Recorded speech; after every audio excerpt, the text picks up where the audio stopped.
About electrical meters. I'm only going to explain the bare minimum just to get you started and what you might need in air conditioning. Okay, I have two different meters here, both of which I've used a lot. I've got the UEI DL250 with the clamp meter for amps, and the Fluke 902 also with the clamp meter for amps. Let's start with this one. The first thing you might need is amps. You move your selector there, and you would put a wire through the clamp to read it. You would open it on the side, slide it onto the wire, and close it, and it will read your amps. The next thing is microfarads. This comes in handy when checking capacitors. You will need a separate connector on this meter. Then we have voltage, AC and DC. When you push the mode button, it switches between AC and DC. You will notice it on the selector.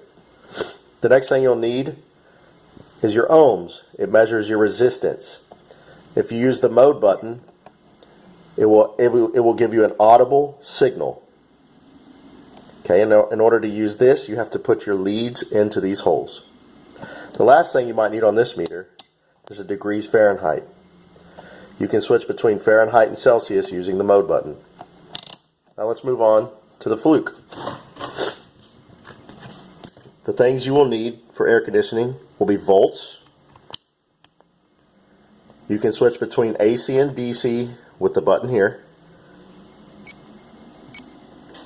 Okay. You will need ohms to check resistance.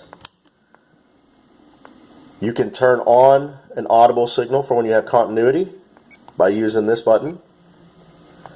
The next thing you may need, degrees Fahrenheit, degrees Celsius. You also switch that with the button here.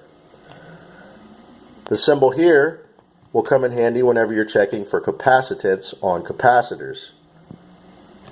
And then finally you have the amp setting. You'll simply open the clamp, slide it around the wire, it will read your amps. That is the bare minimum for working the electric meter.